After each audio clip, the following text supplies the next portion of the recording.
श्री गुरुवे नमः। हम श्री एम की आध्यात्मिक यात्रा का आनंद ले रहे हैं। उसमें आज हम आगे की यात्रा करते हैं, शरीर के बाहर की यात्रा, कुछ सरल तकनीकें। पिछले वीडियो में हमने जो है आकाश में किस प्रकार से उड़ा जाता है उसके बारे में चर्चा हो रही थी। उसमें स्थूल शरीर से सूक्ष्म शरीर से किस तरह की तकनीकें अपनाई जाती हैं।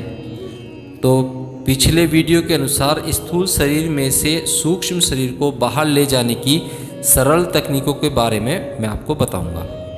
बाबा जी ने इस काम को करने के कई तरीके बताए, पर मुझे यहाँ केवल 2 ही बताने की अनुमति है। एक सांस लेने की तकनीक है जिससे आकाशीय प्रक्षेपण आसानी से हो जाता है, पर उसे बताने पर प्रतिबंध है। परंतु आप इससे निराश न हों। जिन 2 तरीकों को बताने की अनुमति मुझे मिली है, इन दोनों में से किसी एक क्रिया को करना भी स्थूल शरीर से बाहर निकलने के लिए काफ़ी है। इस कार्य में सबसे बड़ी रुकावट है यह विचार कि यह संभव ही नहीं है, या यह कि आकाशीय प्रक्षेपण कुछ होता ही नहीं है। जैसा ही आपको यकीन हो जाए कि अधिकतर लोग इसे कर सकते हैं और इसे करने की तकनीक भी अत्यंत सरल है, बस यूं समझिए कि उसी समय आपने अपने स्थूल शरीर से बाहर निकलकर आकाश में उड़ने के लिए अपने द्वार खोल दिए। तो यह है पहली तकनीक। यह सबसे सरल तकनीक है और हो सकता है कि इससे सफलता प्राप्त करने में आपको कुछ समय लगे, पर यह पूरी तरह से सुरक्षित है। जब आप रात में सोएं तो सारी बत्तियां बुझा दें, क्योंकि प्रकाश से ध्यान भटकता है। अगर आपको नींद आ रही हो तो तकिया हटा दें, अन्यथा आप प्रक्षेपण करने के बदले सो जाएंगे। अब आप ढीले और आरामदायक कपड़े पहनकर शवासन की मुद्रा में लेट जाएं। आपके दोनों पांव पास पास होने चाहिए, फैले हुए नहीं। आराम से गहरी सांस लें। अब उस स्थान की कल्पना करें जहां आप जाना चाहते हैं, या फिर अपने सबसे अच्छे मित्र या अपने किसी प्रिय का ध्यान करें जिससे आप मिलना चाहते हों। आंखें बंद करके महसूस करें कि आप सचमुच अपने कमरे के दरवाजे को पार कर रहे हैं, और फिर मुख्य द्वार को पार कर आप बाहर निकल रहे हैं, जैसा कि आप आम तौर पर करते होंगे। अब आप उस रास्ते पर चलते जाएं जो आपके मित्र के घर को जाता है, या साइकिल उठाएं या मोटरसाइकिल उठाएं और उसे चलाते हुए वहां को चल दें। शुरुआत में केवल नज़दीकी जगहों की ही कल्पना करें जहां आप पैदल जा सकते हैं, जैसे आपका कोई मनपसंद पार्क जहां आप सुबह घूमने जाते हैं। जब आप अपनी कल्पना में वहां पहुंच जाएं तो चुपचाप एक बेंच पर बैठ जाएं या घास पर लेट जाएं और ध्यान से उस जगह की एक एक चीज़ को देखें। अगर कोई बड़ा सा कुत्ता वहां आ जाए तो उत्तेजित ना हो, क्योंकि वह कुत्ता आपको नहीं देख सकता। एक दिन आप सचमुच अपने सूक्ष्म शरीर में वहां होंगे और सब कुछ देख सुन सकेंगे। वापस अपने स्थूल शरीर में जाने के लिए आपको सिर्फ वापस जाने के बारे में सोचना है, या फिर पार्क में आराम से लेटकर सो जाना है। जब आप जागेंगे तो आप अपने स्थूल शरीर में ही होंगे। यह सोचने की ज़रूरत नहीं है कि वापस न आ पाए तो क्या होगा, क्योंकि आप बहुत देर तक अपने स्थूल शरीर से दूर रह ही नहीं सकते। हो सकता है कि आप एक झटके से वापस आ जाएं और सिर में दर्द के साथ उठें। कृपया याद रखें, आप अपने सूक्ष्म शरीर में सब कुछ महसूस कर सकते हैं, सुन सकते हैं, सूंघ सकते हैं, पर कुछ भी छू नहीं सकते, चख नहीं सकते और कुछ लेकर नहीं जा सकते, क्योंकि आपके हाथ उस वस्तु के आर पार चले जाएंगे। और आप तो लोगों को देख सकते हैं, परंतु साधारणतः लोग आपको नहीं देख सकते। ऐसी अवस्था में केवल उन्नत योगी या दृष्टा ही आपको देख सकता है।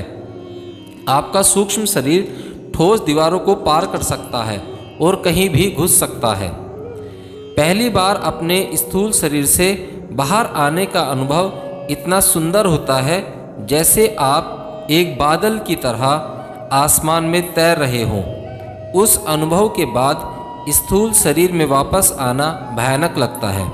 ऐसा लगता है जैसे आप किसी भारी से खोल में घुस गए हों और आपको उसे ढोना ही पड़ेगा। दोनों एहसासों की आदत पड़ने में समय लगता है।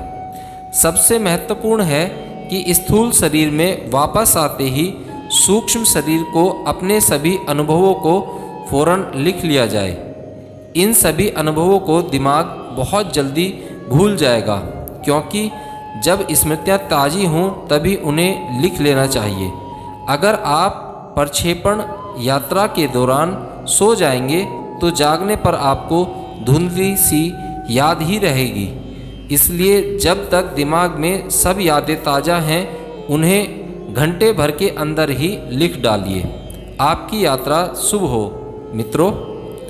अब दूसरी तकनीक, जो थोड़ी मुश्किल तो ज़रूर है पर ठीक से सीख लेने पर सफलता पक्की है। योगी इसी तकनीक का इस्तेमाल करते हैं या इसी से मिलती जुलती एक बेहतर तकनीक। यह रहा उसका विवरण। ढीले और आरामदायक कपड़े पहने। अगर आप दिन में अभ्यास कर रहे हों तो सारे दरवाजे खिड़कियों पर अच्छी तरह से पर्दे डाल दें ताकि किसी प्रकार की रोशनी से ध्यान न भटके। पर्दों को पार तक आती हल्की सी रोशनी से कोई परेशानी नहीं होगी। अगर रात में इस अभ्यास को करने की कोशिश की जा रही है तो सारी बत्तियां बुझा दी जाएं। गरिष्ठ भोजन के बाद यह अभ्यास ठीक नहीं है, क्योंकि ऐसे में नींद की आशंका अधिक हो जाती है। अगर आपने पेट भरकर भोजन किया हो तो कम से कम 2 से 3 घंटे के अंतराल के बाद यह अभ्यास किया जाना चाहिए। श्वसन की मुद्रा में पांव पास पास कर एक आरामदायक बिस्तर पर लेट जाएं। तकिए का इस्तेमाल बिल्कुल न करें। एक तौलिए को गोल मोल कर सिर के नीचे लगा लें ताकि सिर आराम की स्थिति में हो और फिर छत को देखते हुए लेटे रहें। धीमा संगीत बजाया जा सकता है, परंतु अगर ऐसा न हो तो बेहतर। आप अपनी खुली आँखों से छत की धुंधली आकृति देखते रहें, फिर अपने आँखें बंद कर लें और महसूस करें कि आप छत के पास ही हवा में तैर रहे हैं। छत को देखते हुए अब काफ़ी विस्तार से अपने शरीर की कल्पना करें। अब अपने शरीर के 7 चक्रों के केंद्रों को गोल घूमती हुई रोशनी के रूप में देखें, जिन्हें 7 चक्र भी कहा जाता है। रीढ़ की हड्डी के सबसे नीचे स्थापित मूलाधार चक्र से लेकर सिर के ऊपर स्थित अंतिम चक्र तक, इन सबको एक साथ घूमती हुई नीली रोशनी के चक्रों के रूप में देखें। बिल्कुल आराम की स्थिति में रहें, किसी भी प्रकार का तनाव न हो। सबसे पहले कल्पना करें कि आप निश्चिंत होकर एक चित्र बना रहे हैं। ऐसा मत सोचिएगा कि अब आप अपने शरीर से निकलने वाले हैं, बल्कि यह सोचें कि आप शरीर से निकल चुके हैं और छत के आसपास घूम रहे हैं और आपके चक्र धीरे धीरे अपनी धुरी पर घूम रहे हैं। उसी विचार पर टिके रहें। हो सकता है पहले ही दिन कुछ ही देर में आपको हवा में तैरने की अनुभूति हो या फिर ऊपर उठने की, जैसे लिफ्ट में ऊपर जाने पर होता है। एक हल्की सी डोलने की संवेदना होते ही आप समझ जाएंगे कि आप ऊपर तैर रहे हैं। मुड़कर देखने पर आप अपने स्थूल शरीर को बिस्तर पर पड़ा पाएंगे। यह समझने में कुछ क्षण का समय लगेगा कि आप अपना ही स्थूल शरीर देख रहे हैं। यह अनुभव आईने में स्वयं को देखने के अनुभव से बहुत ही अलग होता है। अब आप तैयार हैं अपनी आकाशीय यात्रा पर निकलने के लिए। शुरुआत में आसपास ही जाइएगा, पर जैसे जैसे अनुभव होता जाए आप दूरी बढ़ा सकते हैं। और अगर आप सचमुच किसी स्थान या व्यक्ति के पास जाना चाहते हैं और उसकी पूरी कल्पना कर सकते हैं तो आप विचार जितना तेजी से वहां पहुंच सकते हैं। तो अब अपनी स्वतंत्रता का आनंद उठाइए और उड़ जाइए। याद रखिए कि वापस न आ पाने का डर अपने दिमाग से बिल्कुल निकाल दें। आप चाहें तो ज़्यादा देर तक अपने स्थूल शरीर से दूर नहीं रह सकते। आपका अपने शरीर में लौटना प्राकृतिक नियम है। केवल मृत्यु के समय वह रजत डोरी टूटती है ताकि आप अपने इस स्थूल पिंजरे के बोझ से हमेशा के लिए मुक्त हो जाएं।